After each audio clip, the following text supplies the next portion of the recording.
यशया अध्याय 33। अरे लुटाऱ्या, तुला लुटले नाही, अरे ठका, तुला ठकविले नाही। तुला धिक्कार असो, तुझे लुटणे आटपले म्हणजे तुला लुटतील, तुझे ठकविणे आटपले म्हणजे तुला ठकवितील। हे परमेश्वरा, आम्हावर कृपा कर, आम्ही तुझी आशा धरून आहो। रोज सकाळी तू आमचा भुज हो आणि संकटसमयी आमचा उद्धारक हो। कलहाचा ध्वनी ऐकताच लोक पळून गेले, तू उभा राहताच राष्ट्रे पांगून गेली। टोळ जसे सारे फस्त करीतात, तशी तुमची लूट हरण करीतील। नाकतोडे धाड घालतात, तसे तिजवर धाड घालितील। परमेश्वर उन्नत झाला आहे, उच्च स्थानी राहून त्याने सियोन न्यायशीलतेने व धार्मिकतेने भरिले आहे। तुझ्या काळी स्थिरता बसेल, तारण, सुज्ञता व ज्ञान यांचे वैपुल्य होईल। परमेश्वराचे भय त्याचा निधी होईल। पहा, त्यांचे वीर बाहेर रडत आहेत, शांतीचा संदेश आणणारे स्फुंदून स्फुंदून रडत आहेत। राजमार्ग ओस पडले आहेत, कोणी प्रवासी आढळत नाहीत। त्याने करार मोडिला, नगराचा उपमर्द केला, मनुष्यांचा धिक्कार केला। देश विलाप करीतो, तो म्लान झाला आहे। लबानोन निस्तेज व शुष्क झाला आहे, शारोन अरण्यप्राय झाला आहे। बाशान व कर्मेल आपली पाने गाळीत आहेत। परमेश्वर म्हणतो, आता मी उठेन, मी उभा राहीन, आता मी आपली महती दाखवीन।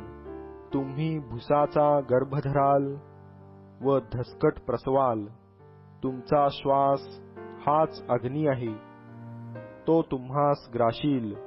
राष्ट्रे भाजलेल्या चुनखडीसारखी भस्म होतील। काटेरी झुडपे तोडून आगीत जाळीतात, तशी ती होतील। दूरच्या लोकांनो, मी काय केले ते ऐका। जवळच्या लोकांनो, माझे सामर्थ्य ओळखा।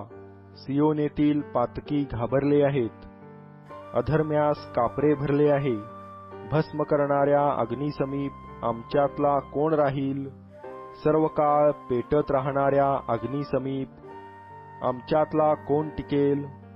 जो धर्माने चालतो, सरळ भाषण करीतो, जुलूम करून होणारा लाभ अव्हेरितो, लाच घेण्यापासून आपला हात आवरितो, घातपाताच्या मनसुब्याला आपले कान बंद करीतो, दुष्कर्माला आपले डोळे मिटतो, तो उच्च स्थानी वास करील।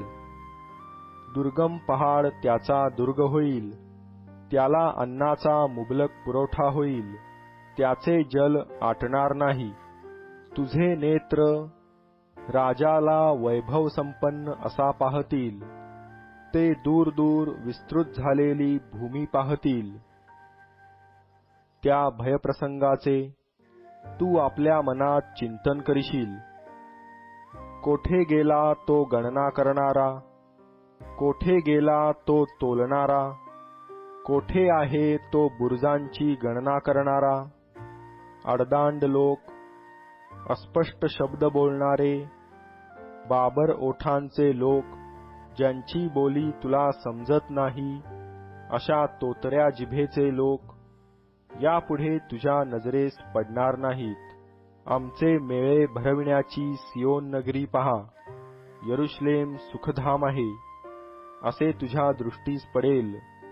जो कधी हलवीत नाहीत, ज्याच्या मेखा कधी उपटीत नाहीत, ज्याची एकही दोरी तोडीत नाहीत, अशा तंबूसारखी ती तुझ्या दृष्टीस पडेल। आणखी तेथे आम्हासाठी प्रतापी परमेश्वराचा निवास होईल। ते रुंद नदी नाल्यांचे ठिकाण होईल, त्यात वल्ह्यांच्या तारवाचा, मोठ्या जहाजाचा प्रवेश होणार नाही, कारण परमेश्वर आमचा न्यायाधीश आहे। परमेश्वर आमचा नियंता आहे. परमेश्वर आमचा राजा आहे.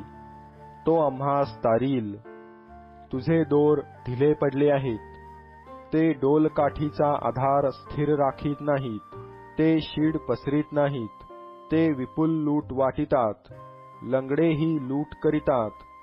मी रोगी आहे असे एकही रहिवासी म्हणणार नाही. तेथे राहणारे पातकाची क्षमा पावतात.